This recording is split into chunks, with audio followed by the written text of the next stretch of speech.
Hermès is one of the most valuable luxury companies in the world. It almost never discounts. It rarely explains its strategy. Its products routinely sell out. And customers willingly wait months or even years for the opportunity to spend tens of thousands of dollars. From a traditional business perspective, none of that should work. Every business school teaches the same principles.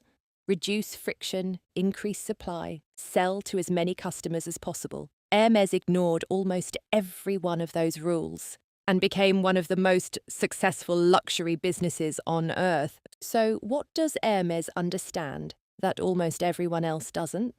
Most people think Hermès sells handbags. It doesn't.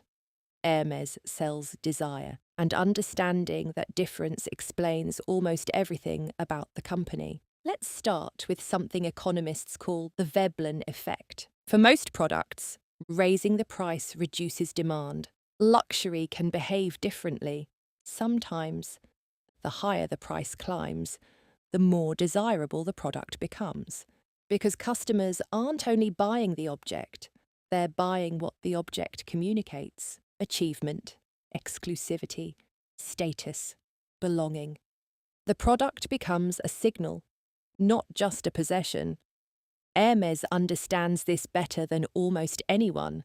Now consider how most companies respond to success. Demand increases, so production increases. The goal is simple: sell more.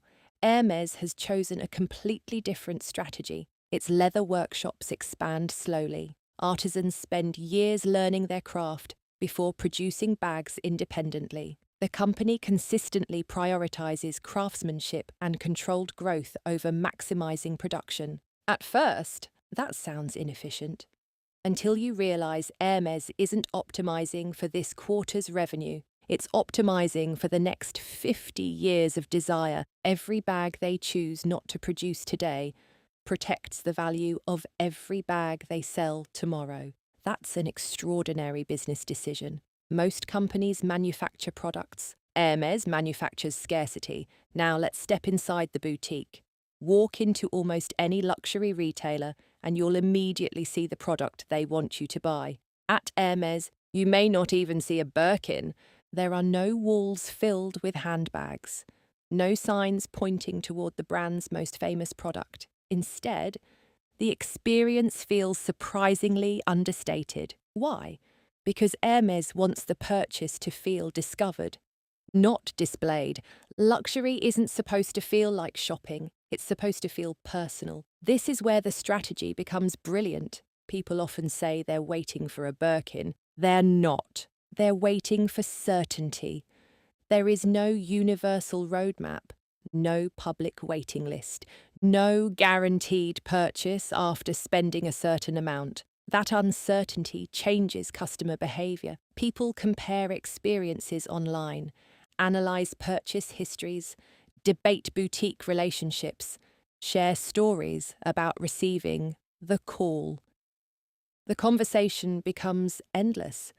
Hermès doesn't have to create excitement. Its customers create it for them. That's one of the most efficient marketing systems in modern business, because it's almost entirely organic. Now compare that to many other luxury brands. Many rely heavily on celebrity campaigns, massive advertising budgets, or constant product launches. Hermès rarely needs to. Its customers become the campaign. Every TikTok revealing a first Birkin, every YouTube video explaining the buying process, every Reddit discussion trying to decode the system, every Instagram post celebrating an offer. The community builds the mythology. Hermès simply protects it. Then there's pricing. Most companies worry about raising prices. Hermès worries about raising them too little, because pricing doesn't simply generate revenue, it communicates positioning. Every carefully considered increase reinforces the same message. This brand remains exclusive, and remarkably, customers continue to buy, not despite the higher price, often because of it. There's another decision that often goes unnoticed. Many luxury brands dramatically expand through licensing. Their logos appear on everything from sunglasses to hotels to hundreds of product categories. Hermès has generally taken a much more restrained approach. Why? Because every new product risks changing what the brand means. Growth is tempting, but dilution is expensive. Hermès understands that protecting perception can be more valuable than chasing short-term sales. Sometimes, the most profitable decision is saying no. This is why investors pay so much attention to Hermès. They're not simply evaluating handbags. They're evaluating pricing power, brand equity, customer loyalty, the ability to increase prices without weakening demand. Those aren't just marketing achievements, they're financial assets, and Hermès has spent generations building them. Perhaps that's the biggest lesson of all. Most companies compete by making better products.